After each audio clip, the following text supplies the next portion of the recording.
Bonjour à tous, bienvenue sur la Comeback TV Lab, mon cher Funka. Et oui, nouvelle chaîne, nouveau plaisir, nouveau fantasme, nouvelle érection. Non, je sais pas où je vais avec ça. il est parti en couille. Je pars en couille totale. Mais on est parti pour une game de Broudoir. Et voilà. ouais. On est en 2025, c'est Funka Coca et on va vous caster du Broudoir ici sur cette chaîne. On va vous caster du Warcraft 3, enfin TKL et Funka vous casteront du Warcraft 3. Je ferai peut-être un petit peu de Age of Empires 4, TKL mettra peut-être quelques Stormgates. On verra où la vie nous mène. Mais voilà, nouvelle chaîne qui a pour objectif d'aller couvrir un petit peu les autres RTS que StarCraft 2 et déjà pour tester ce que ça vaut, si ça intéresse des gens, si ça drive une communauté, puis au-delà de ça pour se faire plaisir aussi. Donc voilà, on commence avec une première game de Broudoir que, pas de panique, je ne maîtrise pas non plus. Voilà, parce que je sais qu'il y a des gens qui vont dire ouais mais moi Broudoir je comprends rien. Moi non plus les gars, et ça on va découvrir ensemble. On va en parler en fait, on va parler de ces choses-là, on va parler un petit peu didactique, n'est-ce pas? On va raconter 2-3 trucs avec les maigres informations que j'ai, hein. Vous trompez pas, j'en ai maté beaucoup, mais je suis pas forcément à la pointe non plus hein, du gameplay, de la méta Broudoir, mais bon, normalement on devrait avoir les informations un petit peu basiques pour vous parler un petit peu du jeu. Voilà, tu le disais, la Comeback TV au top bien sûr des dernières tendances en castant du Broudoir, hein, bien sûr en 2025, mais ce qui est certain c'est que on va y prendre du plaisir, qu'on parle de, je pense, un des meilleurs jeux e-sport de tous les temps et qui continue de régaler en fait en 2025, puisque je vous le donne en mille, ce replay il date d'il y a à peine 2 semaines en fait, hein, donc ça continue de se doser très très fort, notamment en Corée du Sud, et notamment avec des joueurs qu'on s'est dit, voilà, ce sera peut-être une bonne alternative pour démarrer, en tout cas une bonne option pour démarrer cette chaîne laboratoire, cette chaîne où on fait des expériences, puisque on a Flash, le Flash, contre MC, le MC. Ouais. Plutôt pas mal. En Terran contre Protoss. Donc Flash en Terran et MC, le barcode en Protoss en rouge en haut à droite. Moi je suis très curieux de découvrir Broudoir, d'en caster régulièrement et de progresser dans la compréhension, n'est-ce pas? Et voilà. Me connaissant, il faudrait peut-être que je joue au jeu. Il faudrait peut-être que voilà, j'appréhende les timings, les build orders, n'est-ce pas, pour maîtriser le truc. Alors j'étais en train de cogiter à l'instant Funka, un espèce de challenge communautaire, n'est-ce pas, qui consisterait peut-être à dire à partir de 1000 abonnés à la chaîne, 1000 abonnés sur la chaîne Comeback TV Lab, j'essaye de viser le gold sur Broudoir, un truc à la con comme ça. Ouais, je pense que tu peux le faire en plus, hein, vraiment. Ouais. Tu me forcerais à faire une petite centaine de games en Terran au moins, je pense, tu vois, et puis idéalement maîtriser aussi, jouer les 3 races quoi, pour réussir à mieux comprendre et à mieux cerner les build orders, les tactiques, les trucs des différentes... parce que là quand même à 3 minutes 8 il y a un zélote en train de courir derrière des marines avec une sonde pour venir mettre un two-shot sur les SCV.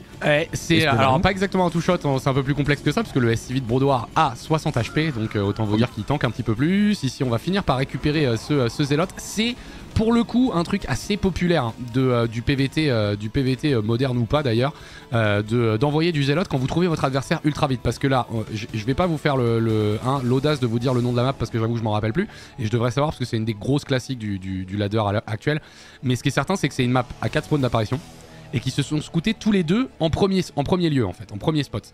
Et ça va avoir une influence directe sur le choix en fait d'agression de début de game. Je pense pas que si on avait été en cross position et qu'il avait trouvé son adversaire en 2e ou en 3e, le bon MC, qu'il aurait rally pointé des zélotes, hein. Donc la réalité est tout autre. Ici on va pouvoir permettre une certaine agression parce qu'on a trouvé son adversaire.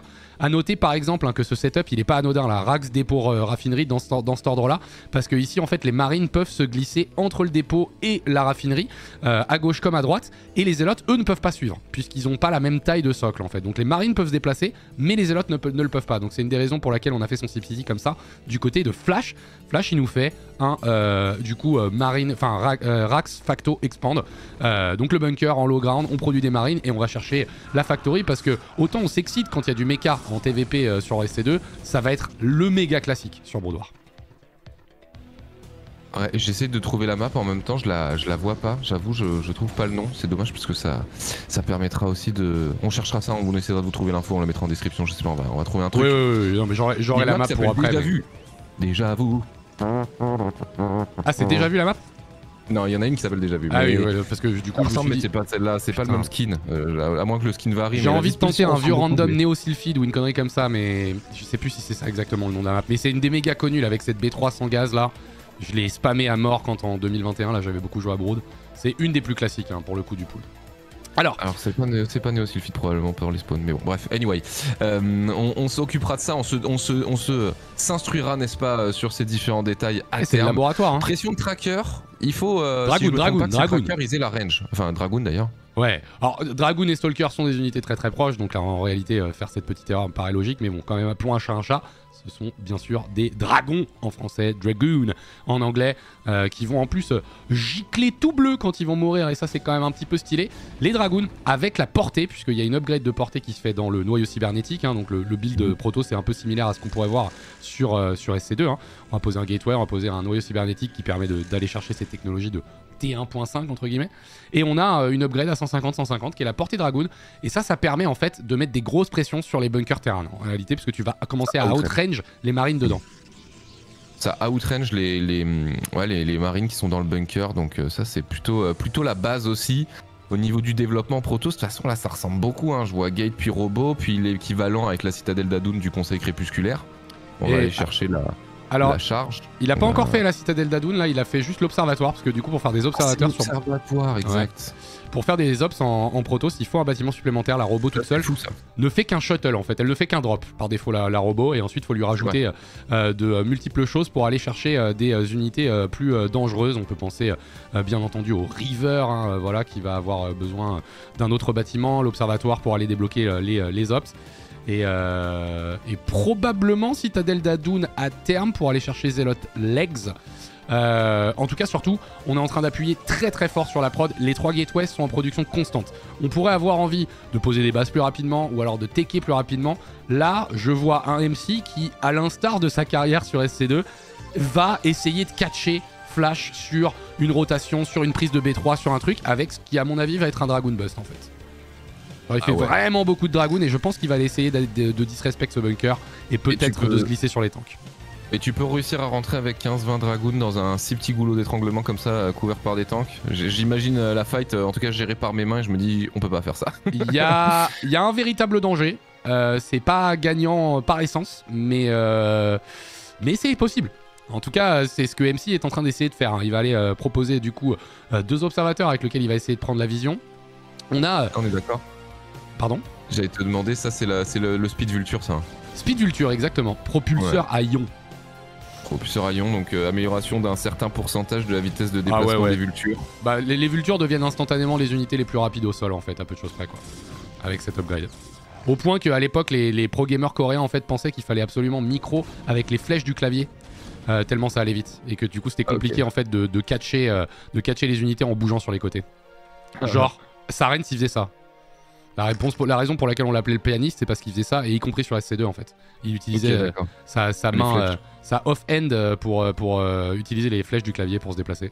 Et pour faire clic droit au bon endroit quoi. Et il va essayer d'y aller, MC, il va essayer d'y aller. On n'est pas siégé côté Flash, on n'a pas encore fait la recherche, elle n'est pas encore terminée là. Recherche du siège tank ici qui est pas terminée. Pour autant les League Dragoon qui se gênent un petit peu, et le bain de sang bleu qui est en train de se faire, le siège tank qui va se terminer soon.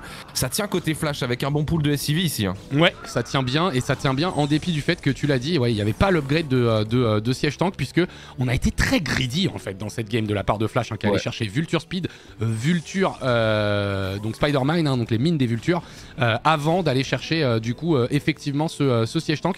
Si les 3 tanks, 4 tanks avaient été siégés à ce moment là, je pense qu'on aurait eu beaucoup moins de dégâts infligés. Ici on a récupéré 1 ou 2 tanks, on a fait tomber le bunker également. Donc est-ce qu'on est vraiment content de cette interaction? Pas nécessairement, mais comme vous pouvez le voir en haut à droite, le supply est quand même assez close, hein, dans cette game, 80 à 79.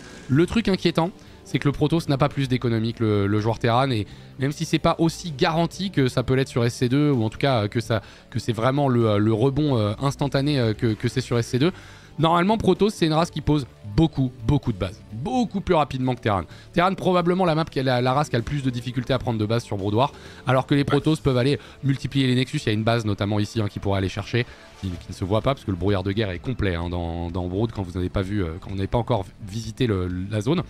Mais voilà, multiplier les Nexus et faire un max de probe, c'est complètement dans l'arsenal Protoss, ça y a pas de problème. On va ajouter la bête sous-terre robotique, ça va permettre de faire des ravageurs aka des Reavers. Et on va aller les dropper dans la B1. Hein. Oh, c'est parti. Attention. Ouais, il arrive à toute berzingue ce prisme aussi. Hein. Shuttle speed, ouais. Il a le speed sur son shuttle. Et ça, pour le coup, l'unité est irrattrapable. C'est irrattrapable. Ouais, c'est le truc le plus rapide. Ouais. Ouf. Allez, ici on shoot 2 vultures, on défonce une tourelle. Ouais, il prend cher hein, dès qu'il a plus son shield, le Reaver, il bégaye légèrement. Mais d'ailleurs, c'est pour ça que quand StarCraft 2 est sorti, il y a beaucoup de Terran amateurs hein, de StarCraft 1 qui ont switché Protoss sur StarCraft 2. Oui. Parce qu'il y avait ce côté un peu plus lent et un peu plus défensifo, solide sur la prise de base. Ici, belle traversée de Dragoon, il n'y avait pas de mine enfouie, les tanks se font sniper un par un, on va aller pick up celui-ci aussi, on spread les dégâts de la part d'M6, c'est très bien fait. Ce trade est bon, hein, parce que le Dragoon vaut moins cher que le tank si je me trompe pas quand même. Ouais, non, c'est un très bon, c'est une très bonne position. Dommage de se faire rattraper son Reaver ici sans qu'il ne puisse utiliser ses scarabées là-dessus. Et Flash qui va en profiter peut-être pour commencer à contre-attaquer. J'ai repris conscience que sur du coup Remastered on pouvait faire des dézooms. Ouais. Donc on va exploiter ça à terme hein, évidemment pour voir un petit peu mieux les fights, voir un petit peu mieux les setups. Mais là Flash commence à devenir une menace dans cette game. Déjà, il a 10 de pop d'avance dans cette partie. Il a passé, regardez le nombre de factos qu'il a. Hein. On est déjà à 8 factos sur cette game. On a également le plus 1 d'attaque à un mécanique qui est disponible. Et une composition qui, en frontal, peut pas vraiment tenir. Hein. Côté Protoss, les tanks siégés en partie. On en siège 2, on en laisse quelques-uns, bien sûr, à roulette. Les vultures qui mettent la pression. On essaye de faire ce qu'on peut avec le Reaver. Mais le split était bon là. Pas de vultures en masse qui se font péter la gueule. Et il va être en grande difficulté pour empêcher ce push d'arriver, je crois. Ouais, c'est quoi la compo là qui veut aller chercher? Il est en train de faire beaucoup de Zealot Legs, il est en train de rajouter du Dragoon ici. Il y a une bonne reprod Protoss qui est en train de sortir et qui pourrait aller intercepter ici les vultures qui se font un peu le bouclier, j'ai l'impression, des tanks. Et pour autant, ça arrive à se positionner. Allez, le consplate peut-être des dragons. Pardon. Alors, franchement, c'est clean hein, ce qu'il vient de faire. Hein. En vrai, le bon M6, c'était pas gagné du tout de pouvoir reprendre cette position. Et notamment, c'est grâce à ce Reaver qui fait un gros strike sur les vultures un petit peu regroupées. Maintenant qu'on a Zealot Legs et qu'on a accès justement à ces shuttles, on va dropper on the go sur les tanks. C'est très bien fait. Les 4 Zealots de MC ici, on va se débarrasser d'un tank, peut-être 2. Il n'a pas vraiment positionné de mine, voilà, il a besoin de mettre des mines pour prendre la position à proprement parler. Et puis là, on va commencer à imaginer des rally points d'unité hein, directement sur la gueule. Parce que là, le Protoss ne peut pas abandonner cette position. Hein. S'il commence à se faire siéger à cet endroit-là, ce sera absolument irrattrapable pour MC.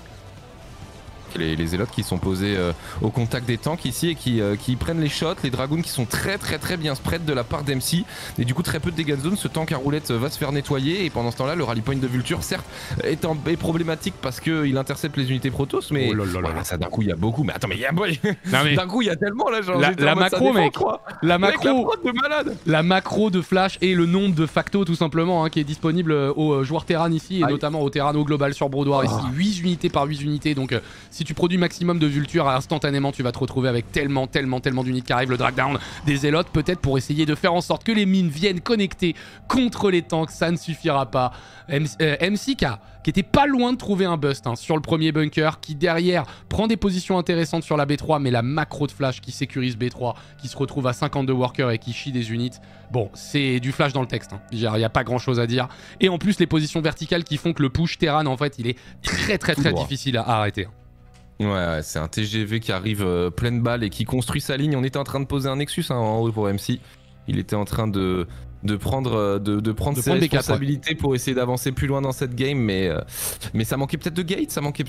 Combien il a de gates là? C'est quoi le chiffre idéal 1, à ce 2, 3, 4, 5, 6, il en ajoute 2 de plus. Ouais, en fait le truc c'est qu'il y a un argument pour dire déjà d'une part que la technologie Reaver, donc avec la bête soutien robotique, a pas eu particulièrement d'impact, notamment économique. Non.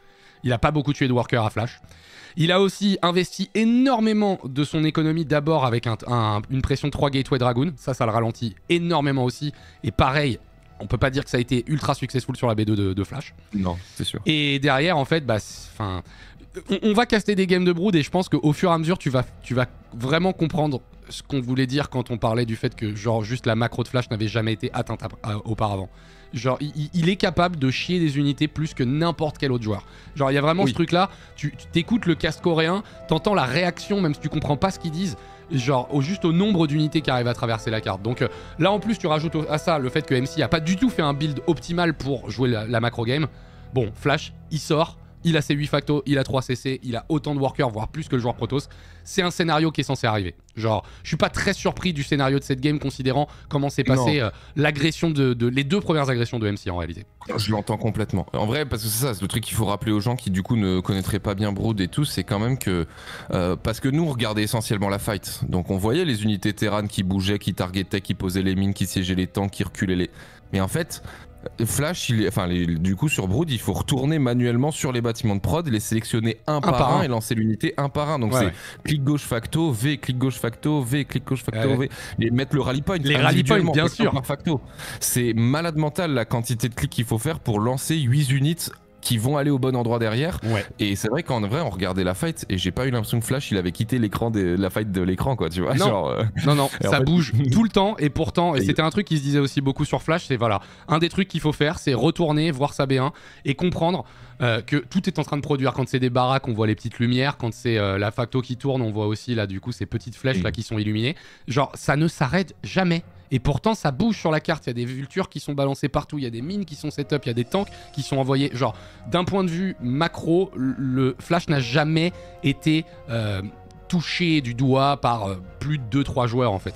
On peut penser à Jaydong qui peut arriver à ce niveau-là. À l'époque, Nada était considéré comme le gros terrain de macro, mais ça, c'est des années avant Flash. Et depuis, en fait, le mec a pété le jeu en fait. Donc on va avoir beaucoup de games où on aura ce sentiment-là. J'aurais aimé un MC peut-être moins aggro, un MC plus macro pour avoir une game de 35 minutes. On peut vous parler très très longtemps, mais c'est aussi la réalité du style de jeu de MC. C'était le cas sur SC2 et c'est aussi le cas sur Brood War.